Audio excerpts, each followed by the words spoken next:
Okay, so we're diving into Maywood, Illinois again today. This is good. And we've got a situation that's really, really interesting. Okay. It all surrounds this ribbon cutting incident, is what we're calling it, that happened about a month ago. Right.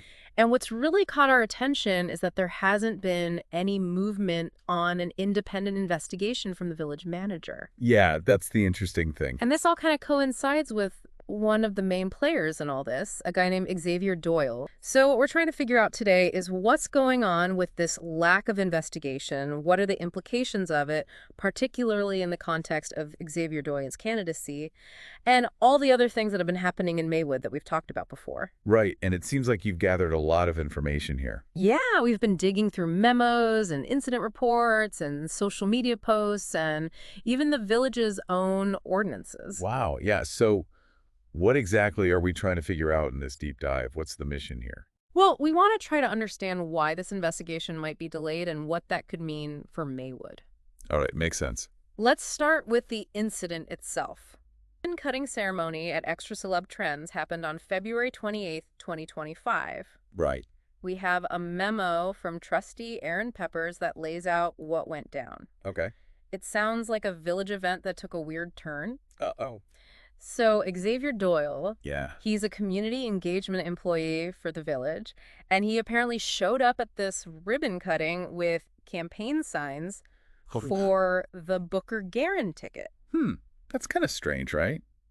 Bringing political stuff to an official village event? Yeah, it's definitely raising some eyebrows. Makes sense. And according to Trustee Peppers, it wasn't just a subtle thing either. Like how so? He actually watched Xavier Doyle arrive with these signs Wow. at this village-sponsored event. Interesting. He even pointed it out to somebody else who was there, just kind of like, hey, do you see this? This is weird, right? Right, that's not really the place for campaigning. Exactly, and it makes you wonder if he was on the clock, too, Like, is this official village time being used for campaigning? Oh, yeah, definitely a big question there. Trustee Peppers actually claims that Mayor Booker threatened him. What? Yeah, verbally, right there at the event. Wow. And the mayor's alleged remarks weren't just directed at Trustee Peppers either, but at his family, too. That's intense.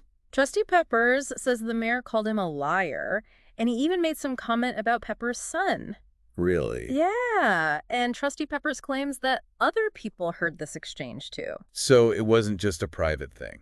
No, and you have to think about the context here. Yeah. This is a village event, a place where, theoretically, officials should be conducting themselves professionally. Exactly. And for a mayor to be allegedly making threats and personal attacks, that's a big deal. Definitely raises concerns about abuse of power and creating a hostile environment. Right, and it goes even further. Trustee Peppers goes on to describe another confrontation. Oh, no. Where the mayor was allegedly pointing his finger at him and referencing a past incident that had nothing to do with anything, something about Trustee Peppers' son, and some videos at Proviso East. So dredging up old stuff, trying to intimidate him. It really seems that way, and to kind of underscore how serious this was, Yeah. Trustee Peppers actually says that he felt so unsafe Wow. after all this that he decided not to go to a board meeting. Oh, wow. And he even missed a conference. So this really shook him up. Yeah, it seems like he felt legitimately threatened. Understandably so, if these allegations are true. One other thing that stood out to me in the memo Yeah. was Trustee Peppers mentioning Xavier Doyle's timesheet. What about it? Well, he noted that Lysandra Banks, who's the community engagement director Right. and Xavier Doyle's boss, hadn't submitted his timesheet yet. Interesting. And he seems to link this to the whole ribbon-cutting incident. So maybe there was a sense right away that something wasn't right. Yeah, it makes you wonder if there was some initial recognition within the village that something problematic had happened, Like they were trying to figure out how to handle it Exactly. before anything official was documented. Right. It definitely adds another layer to this whole thing. So let's talk about Xavier Doyle a bit more. Okay. I mean, we know he's a community engagement employee. Right. But he's clearly also very involved in local politics. Yeah, and it seems like his political ambitions were already in motion before this ribbon cutting even happened. What do you mean? We found a Facebook post of his from February 25th, 2025, Okay. just days before the ribbon cutting, where he announces he's running for Maywood Library board member. Wow. So he was actively campaigning while employed by the village. Exactly, and he wasn't just passively announcing his candidacy either. How so? His social media shows him going all out, under this Maywood Together party banner, Right. asking for votes. That's pretty hands-on. Yeah, it really shows he was serious about this campaign, and all while being a village employee. So then the ribbon-cutting incident with the campaign signs fits right into that picture. Absolutely. It's like he was blurring the lines between his job and his campaign. Yeah, potentially a conflict of interest there. And get this, we found some campaign materials Okay. featuring Xavier Doyle Yeah. alongside Lysandra Banks, his boss, Wow. and Erica Sanchez, who's the wife of a village trustee. It's a small world in Maywood politics, it seems. Yeah, and this really starts to raise questions about the mingling of village roles and political activity, like, is there undue influence happening here? Definitely something to consider. So he's got a history with the village beyond just his current job. Exactly. It seems like he's pretty embedded in Maywood's official structure. And that adds another layer to his actions at the ribbon cutting and his current candidacy. Right. It all makes you wonder about the extent of his connections and influence. Okay, so we've got this incident with a lot of potential issues, and we have Xavier Doyle at the center of it, Right. And now we need to talk about the person who's supposed to be looking into all of this. the village manager. Exactly, Frank Torres. Right. And to really understand his role, we have to look at the Village of Maywood Code of Ordinances. Okay. Specifically, Section 30.04, which lays out the village manager's powers and duties. Let's hear it. So it says right there that the village manager is the administrative head of the village, Makes sense. and that he's responsible for the efficient administration of all departments. Okay. But here's the key part. It also says that he has a duty Yeah. to enforce the laws and ordinances within the village. Okay, that seems pretty important.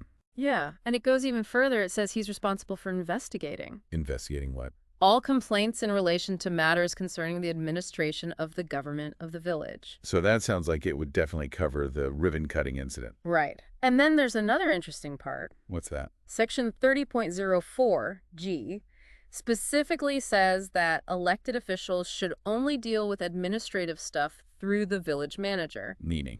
They shouldn't be giving direct orders to the village manager's staff. Oh, I see. So it's like a chain of command thing. Exactly. And Yeah. it's meant to keep things professional and impartial, So no one's stepping on anyone's toes or trying to exert undue influence. Right. And based on all this, you would think that the village manager would be all over this ribbon-cutting incident. Yeah, it seems like it falls squarely under his responsibilities. But here's the thing. It's been a whole month since the ribbon-cutting happened. Yeah. And according to all the documents we've been looking at, Yeah. there's been no sign of an independent investigation from the village manager. That's concerning. In fact, this briefing document we have, Maywood ethics concerns and misconduct allegations, Okay. specifically points to this delay as a major problem. So what's the holdup? That's the million-dollar question, right? Why is the village manager, who's supposed to be all about enforcing rules and investigating complaints, seemingly doing nothing? You'd think he'd be on top of this, especially with all the allegations swirling around. Right, and we have to consider that maybe there are some behind-the-scenes factors at play here. Like what? Well, think about it. The mayor is allegedly involved, Yeah. and so is a village employee who has clear political connections. Right. So maybe there's some internal pressure to not rock the boat, So the village manager might be hesitant to step on any toes. Exactly. Maybe he's worried about the political fallout. But even so, he does have a duty to investigate these things. Right. The ordinance is pretty clear about that. So the lack of action is definitely suspicious? At the very least, it raises questions about accountability and transparency in the village. Absolutely. It erodes public trust when there's a sense that things aren't being handled properly. Okay, let's shift gears a bit and talk about the potential ethical issues here. Sounds good. We need to look at Section 38.03 of the Village of Maywood Code of Ordinances.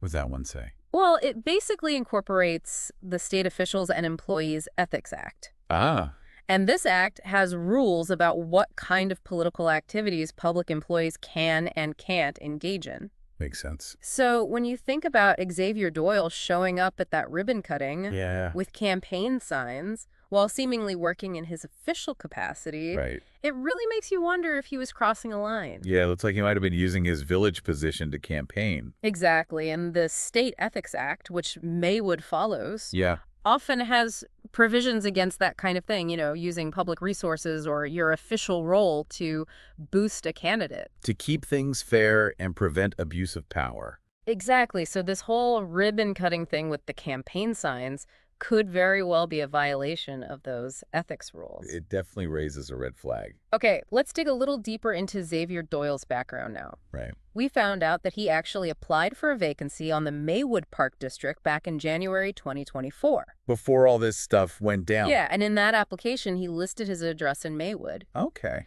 But then we also found information about his business, X5 Unlimited LLC. Interesting. This business was registered with an address in Oak Park, not Maywood. So outside of the village. Right. And it gets even more interesting. The business was involuntarily dissolved in October 2024. Involuntarily dissolved. Yeah, meaning something happened that forced the business to close. Oh. We don't have the specifics on that, but it's definitely noteworthy. Right. Adds another layer to his background. And then there's this other thing. He's a conceal and carry course instructor. Interesting. And he uses this X5 Unlimited logo. So still connected to that business even Right. though it's dissolved? Right. It seems like this business, even though it's closed, is still a part of his identity. Okay. And then to top it off, his voter registration shows an address in Maywood. Okay. But the property is owned by someone named Jessica S. Doyle. A relative, maybe. We don't know for sure, but it's worth noting. So his living situation is a bit unclear, too. Yeah, it's all a bit murky, and while these details about his business and address on their own might not be ethical violations in his village job, Right. they definitely provide a fuller picture of who he is and what he's about. Yeah. Adds context to his involvement in all this. Okay, one last thing to touch on. Shoot. Lysandra Banks and Erica Sanchez. Right. The names that keep popping up. They're both currently serving as Maywood Library board members. Yeah. That's the same board Xavier Doyle's trying to join. Oh, right. So they'd be colleagues if he wins. Exactly. And remember, Lysandra Banks is Xavier Doyle's boss. Right. The community engagement director. And she appeared in his campaign materials. And Erica Sanchez is married to a village trustee. Yeah, it's like everyone in Maywood is connected in some way. Makes you wonder if there are conflicts of interest there. Definitely something to consider. So let's try to sum this all up. Okay. We have this ribbon-cutting incident where a village employee was allegedly campaigning, and there was a heated exchange with the mayor. Right. And now that same employee, Xavier Doyle, is running for a position on the Park District Board. And he's got his boss and the wife of a village trustee involved in his campaign. Right. And to top it all off, the village manager, who's supposed to be investigating this whole mess, hasn't done anything. I've heard a whole month. It's like a tangled web of politics and potential misconduct. And it really makes you question what's going on in Maywood. Absolutely. The lack of transparency and accountability is a major concern.